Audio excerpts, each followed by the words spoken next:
up? What is up, my friends? Welcome back to another video. Today I have a great video. I have all 12 fighters from Street Fighter 2 Champion Edition ranked from the worst fighter to the best fighter. Now this is all obviously my opinion, but I feel like I got this as accurate as I could possibly get it, since I feel like a master of the game and been playing this game for what, 30 years, so I can at least give you a valid reason as to where I put each character. So let me just start off by saying that every character is very useful in this game.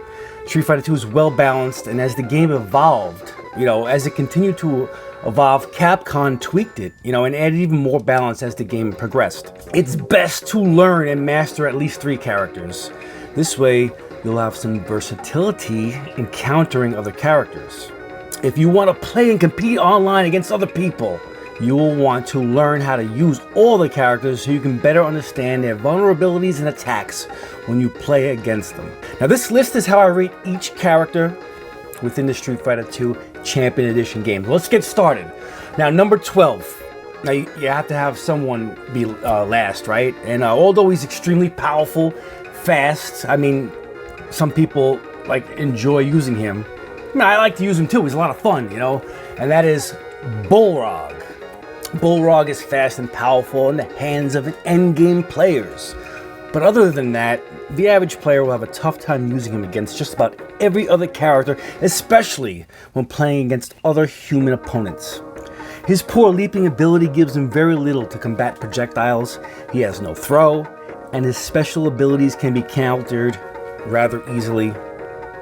I love to use Bullrog when I'm up for a nice challenge, or playing against a novice Street Fighter and you want to give someone a fighting chance. Hey, you really want to embarrass somebody? You beat him with Bullrog.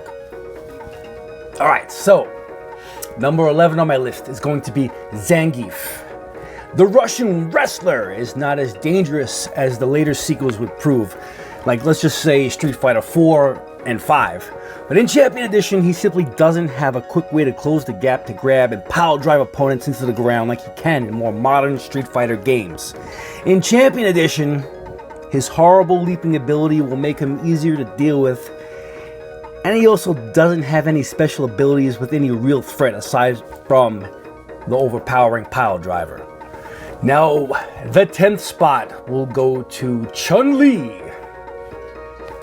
ChunLi is very fast and easy to learn for the casual and new Street Fighter. She has that button mashing ability for the newbies by getting her lightning kicks out quickly. She has a high jumping ability and can also leap off the end of the screen, giving her air superiority against aerial attacks. Some will live or die by her, but in my opinion, I think she sits at the back of the pack. Other than her speed, she has little else to work with, as her helicopter kick can be counted by every character. Now Vega takes the 9th spot on my list. I love using Vega, but I'm far from a Vega master. I've played against people online that are very skilled with him and deadly with his use. He is definitely for experienced Street Fighter players. His speed and high leaping ability make him deadly. He can evade every attack with his backflip aside from a slowly thrown fireball. A well-timed somersault attack can do big damage along with his aerial suplexes. Now, as fast and as powerful as Vega is, he can be trapped and countered quite easily with several characters, which is why he will sit at number 9 on my list. The 8th spot on my list will go to one of my favorite characters of all time, and that is Dawson. Dawson is one of my all-time favorites, and I will always remember my very first quarter I pumped into a Street Fighter 2 arcade machine. Dawson was who I picked. To be successful with Dawson, you must first understand every other character. He is slow and floaty, but with some strategy and skill, he can counter every character in the game. Trust me when I tell you, I have made plenty of users rage quit online, or direct message me later on the PlayStation Network to call me a cheater by using him. So yes, he's good, but the high learning curve involved is why one of my favorite characters must sit at the 8th spot. Now number 7 was a tough decision for me to make. It was tough between 7 and 6 for this character, and that is EHonda. EHonda was bumped from 6th to 7th, and we'll get into the 6th spot soon enough. Honda is a very powerful character that someone can quickly pick up and learn. His launching headbutt is fast, does very good damage, and few can counter it aside from avoiding it or blocking it. He can quickly trap an opponent in the corner, dishing out rapid attacks, which can easily be done. His jump ability is poor, but good enough to survive against the best of characters. Now the number 6 spot, we'll be going to Blanca, another favorite character of mine. There were years in my youth that I swore he was unstoppable. His speed and power make him very deadly in the hands of an experienced player. His cannonball can only be stopped by a few characters. You can execute deadly combos with Blanca in a game where combos really wasn't a thing. He has good range and power with his fierce attacks too, and his electric charge is one of the most deadly moves in the game. Blanca sits at 6. Now number 5, we'll be going to Bison, the boss of the game. Now his Psycho Crusher is one of the best moves in the game. Even if it's blocked, it will do chip damage multiple times per attack, making spamming, trapping, and cheesing a priority for the Bison user. His techniques are not without counters, but his power, speed, leaping abilities, and a wide array of super moves make him a worthy adversary in the Street Fighter II Champion Edition. Now number 4 is my second favorite character of all time, and that is Guile. Be concerned when you play against someone using Guile, as he is a very defensive-minded character. He has very little vulnerabilities. His sonic boom has instant recovery and can be chased to follow up with serious damage and combo possibilities. His flash kick is lethal, and when timed right will counter any attack aside from a Dragon Punch or Tiger Uppercut. He also has a dashing knee attack that has multiple uses. I love Guile. Very, very good character. The number 3 spot goes to Saggit.